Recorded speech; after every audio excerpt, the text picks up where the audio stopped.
So we are here to tell the story, our story, the story of our country, an energetic, young democracy rising and claiming its rightful place, not just on the southern tip of the African continent, but in world at large, because it is the largest supplier of diamonds by value to you all, ready to partner with you sustainably, ethically, and to anchor the diamond industry, to provide leadership, to bring durable, meaningful partnerships to you all. That's what we're about, and we'll extend our hand to embrace all of you. On June 6, 2025, President Duma Boko touched down in Las Vegas for the prestigious JCK Jewellery Trade Show, the world's largest gathering of jewellery industry leaders. Botswana diamonds took center stage as the president officially launched the House of Botswana exhibit at the Venetian Expo, celebrating natural diamonds with a theme rooted in organic luxury. Complementing the presidential presence, the Botswana delegation, led by the Akavango Diamond Company and supported by the Botswana Investment and Trade Center, showcased the country's diamond story. Their emphasis on sustainable, responsible and impactful mining reinforced the messages made by President Boko during his speech. I am here to reignite a long-running romance and the emotional legacy of diamonds. Reigniting a romance that seems to be fading.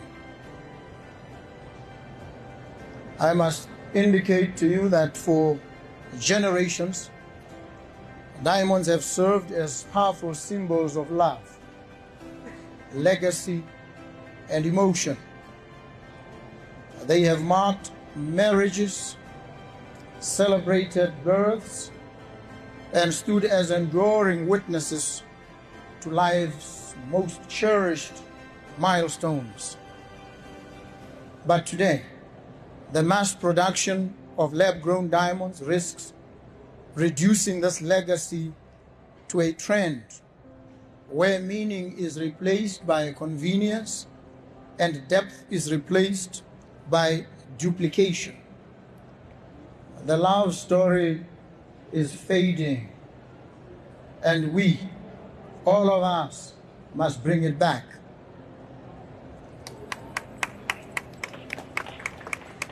There's a human story behind every diamond. Every natural diamond carries more than brilliance. It carries purpose. In Botswana and across Africa, diamonds have not only funded development, but have transformed lives. They have brought clean water, power and infrastructure to communities, classrooms to children, and hospitals to all citizens. Diamonds are people's stories. They carry the dignity of labor, the pride of a nation, and the promise of a better tomorrow. I'm here to deliver an exhortation, a global call to reconnect. This moment at JCK Las Vegas is not just a platform for promotion. It is a stage for reconnection. We must inspire the world to fall in love again, not just with how diamonds look, but with what they mean. Let the message ring out loud. Diamonds do more than shine. They develop, they restore, they uplift, they advance. Let this be a rallying cry to consumers, brands and markets alike, that a natural diamond is not just a luxury, it is a legacy. It is a reflection of our shared humanity and a symbol of what we value most. As Botswana stands at the forefront of ethical and impactful diamond production, let us champion the true essence of these timeless stones. Let us rekindle the romance between diamonds and the world, and remind everyone that behind every carat there is a cause, there is a whole heritage that speaks profoundly and profusely. Let us begin with a reminder that diamonds are not a new industry. They are a human story, one of survival. Diamonds in India can be traced back to the 5th century before Christ, creating livelihood, trade, community, and enormous marital legacy as the pinnacle of a bridal unity, wealth, and celebration for families. Mining and trading of diamonds were enormous for centuries from that period onward. In the darkest chapters of our past, even in the Holocaust, families held on to their diamonds, not for fashion, but for freedom, not for luxury, but for life. A diamond passed through generations could buy safety, buy passage, buy survival. That is the weight of what we hold in our hands. And in my own country, Botswana, just decades ago, one of the poorest places on earth, diamonds did not just build a jewelry box. Diamonds built a nation. We became the oldest, most stable democracy on the African continent. And just recently, our democracy proved its strength once again, as I, leading the opposition, was elected president in a peaceful transition, not through bloodshed, but through ballots. That is the true brilliance of what diamonds made possible. And yet, we must now ask ourselves a jarring question. How have we lost our way? How are we even competing with something made in a factory? Lab-grown diamonds are not in the same category. They are not in the same universe. Burned at 2,000 degrees in coal-fired factories, often in exploitative conditions with zero transparency, and sold with inflated margins to a misinformed public. That is not innovation, it is imitation, a numbing of the authentic sensibilities embedded in the natural diamond. We are not talking here about a handbag, not about sneakers. This is not fast fashion. Diamonds symbolize what is real. They symbolize what is eternal. They symbolize love. And love, real love, cannot be grown in a lab. We look around and we see the same fate that befell synthetic rubies, synthetic emeralds, synthetic sapphires, worthless, devoid of emotion. That is not the future of diamonds. That is a warning. Let us speak plainly. Greed and misinformation are poisoning this industry. There are those who profit from confusion, who exploit a new generation's desire to do good by selling them a lie. But with a new generation of leadership, both in Botswana and across this room, we can course correct. We can return to truth, to values, to real love. Botswana is proud to power the world's supply of natural, ethical, and transparent diamonds. Diamonds that uplift entire communities, that educate girls, that fund hospitals, that build peace, that carry real stories. We are not here to chase trends. We are here to remind the world diamonds are not disposable. They are foundational. They are foundational to our economy, foundational to our identity, foundational to what it means to say, I love you. Let us stand together with courage, with clarity, and with conviction, and find our way again, not just for the survival of the industry, but for the survival of truth. Let us not leave this room unchanged. Let this be our turning point. To every retailer, every brand, every miner, every cutter, every storyteller, this is your call to arms.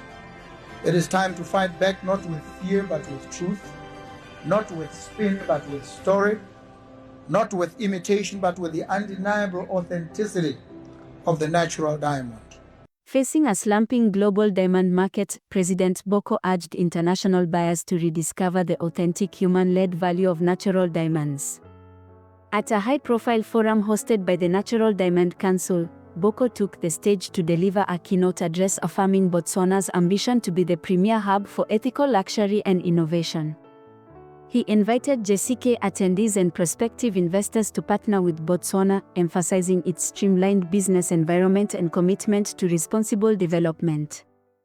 I'm pleased to join you at this prestigious event, the JCK Las Vegas show, a global stage where heritage meets innovation and where beauty becomes a statement of values.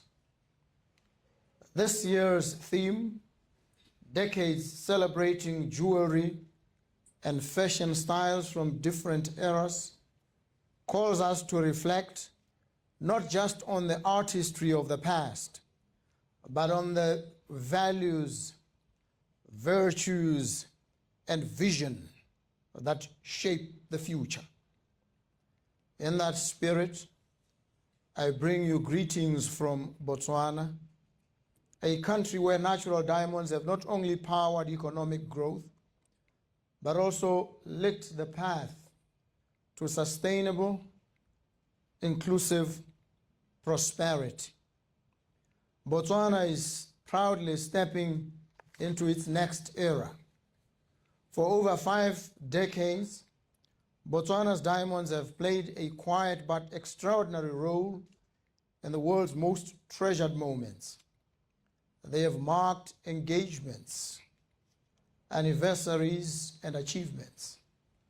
But more importantly, they have funded schools, infrastructure, and opportunity for generations of Botswana. Earlier this year, Botswana signed a historic sales agreement with our long-standing partner, De Beers. This agreement gives Botswana a greater stake from 30% to 50% of rough production by 2035 and includes significant investments in local beneficiation, skills development, and infrastructure that will bring more value, more jobs, and more visibility to Botswana's role in the natural diamond value chain. The future we envision goes far beyond mining. We are repositioning Botswana as a hub of ethical luxury and innovation, and we are making sure our policy environment matches our ambition. That is why we are dedicated to modernizing our investment framework and removing unnecessary bureaucracy. Botswana already has Africa's highest credit rating, BBB+ long term, and A-2 short term by Standard & Poor's. However, we know that rating alone is not enough. We are acting with urgency to make Botswana an easier, faster, and more transparent place to do business.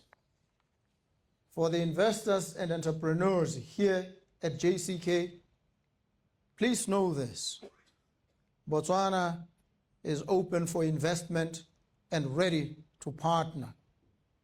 We are developing targeted economic incentive packages for high potential sectors, including luxury goods, tourism, technology, and green energy. We are also embracing the meetings, incentives, conferences, and events MICE industry and positioning Botswana as a destination for more than just wildlife, but also a place for business, creativity, and collaboration.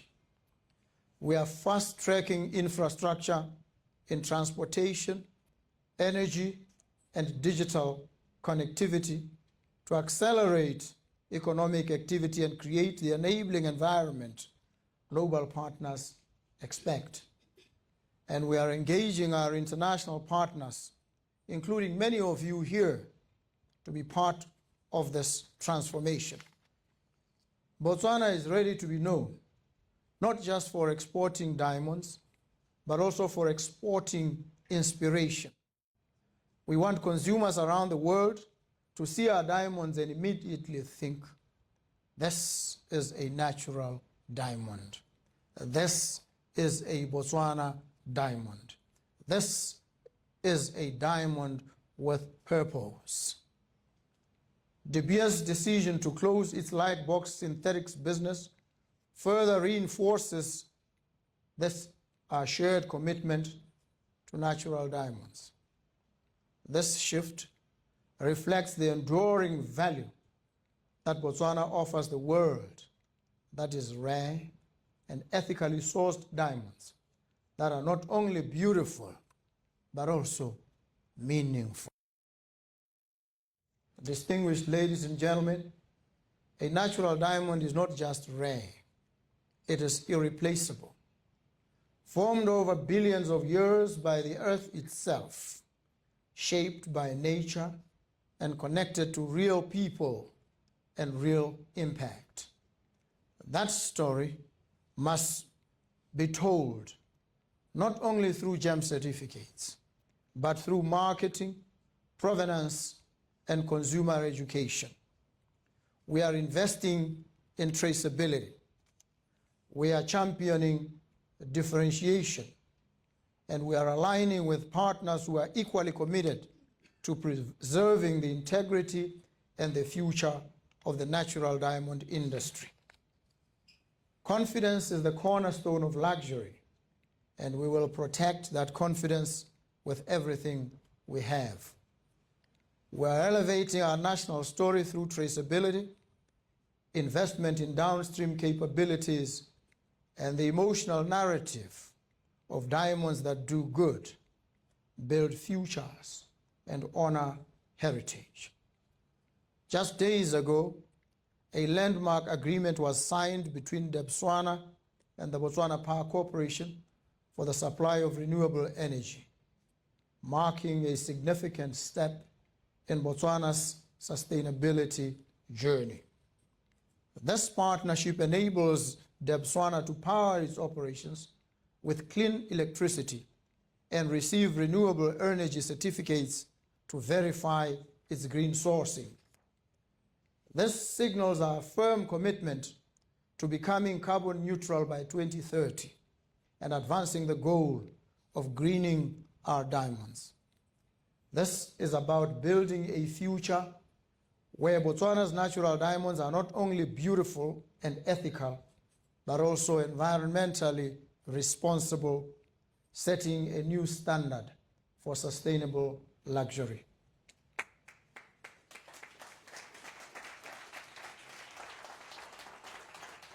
Ladies and gentlemen, as we celebrate the elegance, the romance, and evolution of jewelry across the decades, let us celebrate the industry's capacity to evolve in values. Botswana's diamonds are ethical, enduring, and empowering. They connect not only to the past, but to a future where luxury is defined not only by what we wear, but by what it stands for. To our retailers, investors, and industry friends here at JCK, we are your partners in provenance, innovation, and impact. Let us build the next era of the diamond story together. President Boko then joined a fireside chat with Robb Report, the authoritative U.S. luxury lifestyle magazine, in a session moderated by Paige Redding, their watch and jewelry editor. He spoke eloquently about Botswana's vision to redefine luxury through ethical sourcing, quality craftsmanship and technological innovation, captivating an audience of design insiders and media influencers. President Boko's delegation completed their appearance at one of the world's premier diamond industry events, having reaffirmed Botswana's leadership in the natural diamond sector. Botswana's been known as one of the most stable and significant sources of diamonds globally, but how is the government going to position, the next chapter of the story in global diamond trade? First, we need to sustain the position of Botswana as the place to go to because of its credibility, because of its democratic integrity of credentials, which have been proved beyond any shadow of doubt, in fact, by the recent occurrence where a political party that had been in power for 58 years lost an election. And I am certain that many of you held their breath, not without good reason, because in that part of the world most of the time, a seamless transition is not known, seldom happens.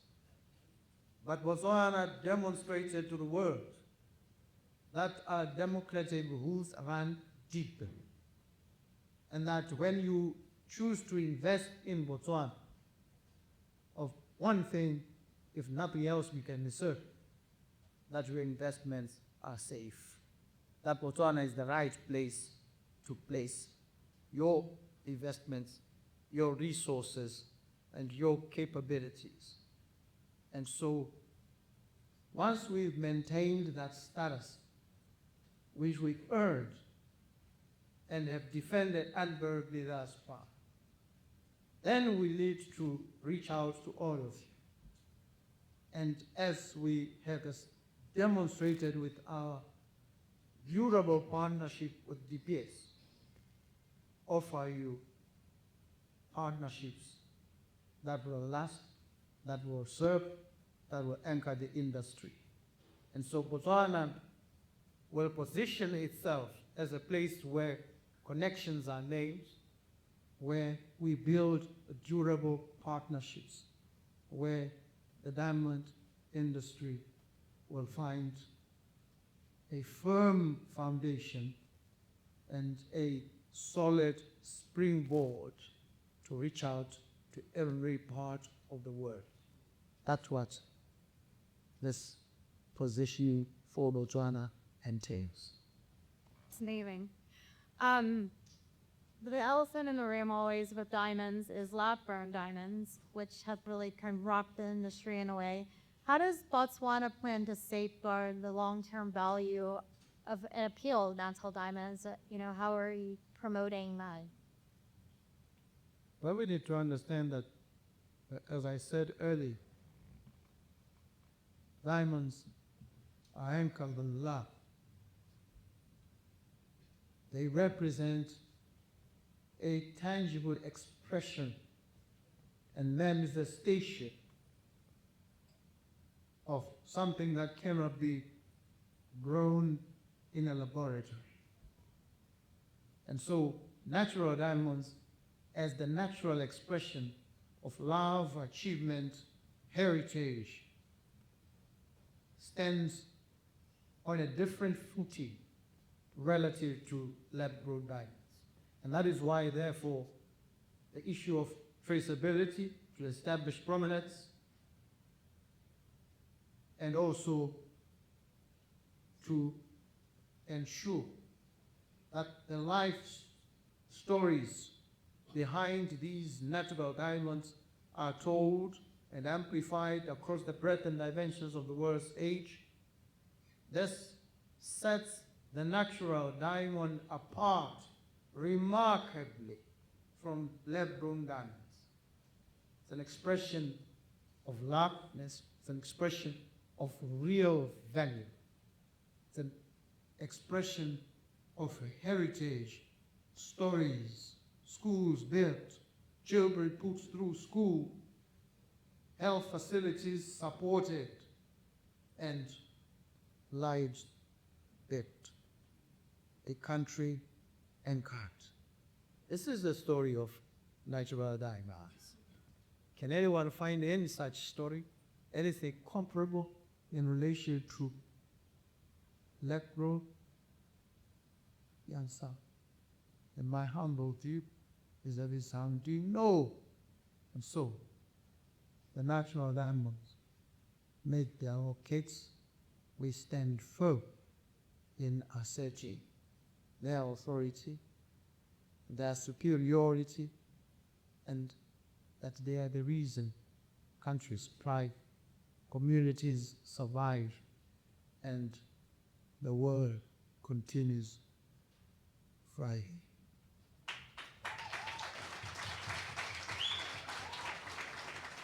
That's absolutely sure. Can you explain what role De Beers plays in Botswana's diamond ecosystem? And do you see anyone new coming into this arena? Well, De Beers has played a sterling role without any doubt. We have established a partnership. We have worked together over decades. This partnership has served, it has endured. It is from the back of this partnership that Botswana as a country has not only managed to construct a future, to carve a future for itself, but it has also demonstrated that these partnerships, or this particular partnership, must serve as an inspiration for other partnerships.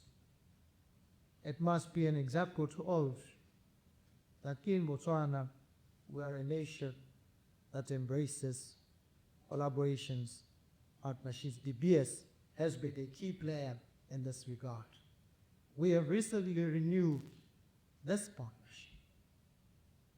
And this is a testament to the fact that this partnership has not only deepened and grown strong over the years, but it continues to be an inspiration to many of you here, in fact. And so, Botswana continues to honor this partnership. It will strengthen this partnership, and it will ensure that De Beers continues to play a role that it has played in the life of the nation, and indeed in your own lives, in making landmarks available too. So thank you, De Beers, and thank you to all of you. We have witnessed this partnership.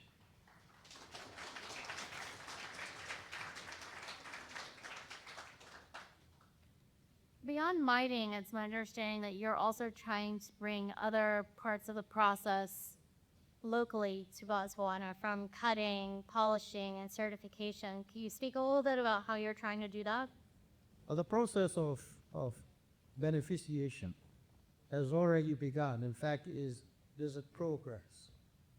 There are many, or a few in this room, who already have established themselves in Botswana, who participate actively in cutting and polishing. We invite more of you to come so that we can, at some point in the future, make Botswana a diamond capital in the real sense of the word. And we will do that with all of you, operating in country, growing with us, and ensuring that these stones continue to manifest love to all of humanity. And so we will continue in this manner. We will grow the industry in Botswana. We will participate in rich trade and other aspects. But in order to achieve this, we invite those who have not yet established themselves to come. I was talking to one investor recently, a few days ago, who had come into Botswana, was barely 3 days in the country. He said to me he had fallen in love with the country. I asked him, what exactly is it about the country? He says, there's a fundamental niceness about Botswana. And so I say to you, please come. You would also attest to the fact that there's a unique and fundamental niceness about Botswana. So, please do come.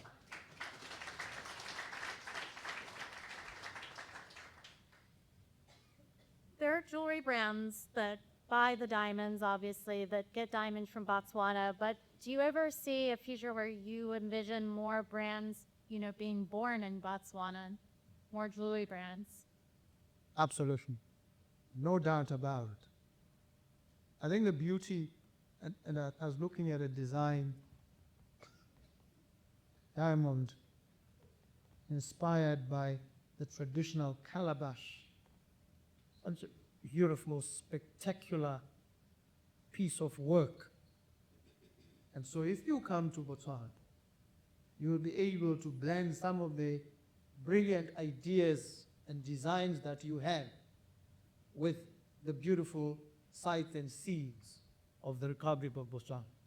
And I can tell you, from that rich blend, you'll produce the most outstanding pieces of work, pieces of jewelry that speak a unique language that resonate with the rest of the world because they tell the true story of the origin of these diamonds and transmit that story across generations and ensure that the story continues, never ends. The next topic I want to discuss with you is tariffs. It's obviously a very big topic globally and certainly in the U.S. right now. Trump's proposed tariffs will affect Botswana's diamond exports. How do you view these challenges and how do you plan on responding? The best way of responding to situations like this is to engage. Engage honestly and engage openly. The United States doesn't produce diamonds. It doesn't have any diamond mines. So the diamonds and diamond mines are found in other parts of the world, especially in Botswana. We had a good relationship with the United States, and I had a very good meeting with Marco Rubio a few weeks back. And that was a prelude, in my view, to outcomes that he will achieve from our sustained engagement with the Trump administration. And so I have absolutely no doubt in my mind that we'll be able to navigate and overcome these tariffs blips, if you will, on the storm chart and get to a point soon where there will be zero tariffs on natural diamonds. That's the ideal. That's where we are striving to get. And I am certain in my mind he will get there. We definitely will. Because it is the only reasonable, logical position to go to. So the administration of the United States will, and the authorities must settle right, eh? Are there other global markets or alliances that Botswana is looking at for trade partnerships beyond the West? But we're looking in particular right now, for obvious reasons, at India, an emerging powerhouse of the economy in the current era. They have been inextricably wound to the story of our diamonds. We trust that we will grow together. We will work together first to deal with the tariffs as we presently are, but we will also work together and develop that market, grow it, and ensure that Botswana, India thrive, and therefore we can reach out to other parts of the world. Diamonds have been the foundation of Botswana's economy. What are the sectors you focus on to diversify and build long-term economic resilience beyond that? Looking at tourism, which is fairly obvious, but tourism not just focusing on the Okabamba Delta, which is a magical, unique miracle of nature. We're looking at bringing retailers themselves to observe the process of mining. So tourism focused in part on the mining industry itself. If we take you to the Joanning mine, for instance, in Botswana, you'll be blown away. You'll be amazed. There was a little debate earlier. The assertion was that Joanning is the king of mines and the whole world. And the Minister of Minerals and Energy in Botswana countered the assert that it actually is the queen of mines. But there certainly isn't any doubt about the fact that it occupies the highest level. It is the standard, the diamond standard, if you will, in mining. And so there's some charm and allurement in going to see this and other mines in Botswana, and also interacting with the people and the culture. So tourism, building from diamonds, but moving in the direction of a unique appreciation of the country and the culture. So tourism is critical. We also will looking at energy, green energy, which we will then deploy to power our economy, including powering diamonds, as indicated earlier, with the agreement signed between Botswana Power Corporation and Botswana. So energy, green energy, is another direction of growth. But we also will develop infrastructure, revolutionize our education to make sure that when you come to locate your factories in Botswana, you have the best skills that the world can offer. And so we are proceeding in that direction, and we'll be happy to have you join us on that enchanted journey. Out of all of those things that you mentioned, so tourism, renewable energy, creative industries, there's also digital infrastructure I think you're going to focus on. Is one of those a top priority or maybe a more urgent task than the others? In fact, I've called the digital economy, or the digitalization of the economy, the pivot point for the country. It is a pivot point because first, it will enable us to achieve more transparency, more accountability, where the citizens themselves can track the projects, all the undertakings of government, and ensure that they actively participate in shaping future developments. So digitalization in that respect is absolutely essential. But it will also assist in the ease of doing business.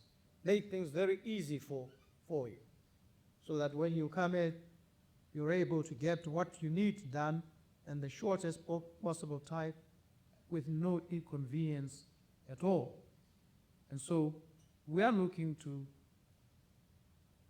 digitalize rapidly and ensure that the economy then is able to function with no wastage, more efficiency, and we want to make it a 24-hour economy. So we will need digitalization. We will need to facilitate you quickly when you enter the country, so that there are no queues, no time wasted. You come in and you already are going about your business. So the digital economy for us is, as I've described, a pivot point. So, yes. That makes a lot of sense, and that's certainly going to be attractive to investors. Beyond that, what other incentives are you offering investors to come into the country? One of the most important incentives for investors is just to make the environment investor-friendly. It's critical. We also, through entities like BITC, CESA, Special Economic Zones Authority, want to very quickly, very efficiently onboard any investors coming into the country. And so we also want to sit with investors and not present a one-size-fits-all suite of incentives, but look at the special needs and requirements of each investor, and together fashion appropriate incentives for that particular investor. At the bottom line is, we will put together incentives, we will engage with the investors in relation to these incentives, and we will facilitate the investor and ensure that the skills are available. We have, for instance, in other sectors, a training levy, so that when skills are transferred, when a process of training is undertaken in the country, we, as the Botswana government, are able to play in part, so that when you train, you can then be able to get a little payback from government to enable your industry to grow. So these are some of the issues that we have presently, and we will broaden the suite of incentives to suit the investors that are coming in.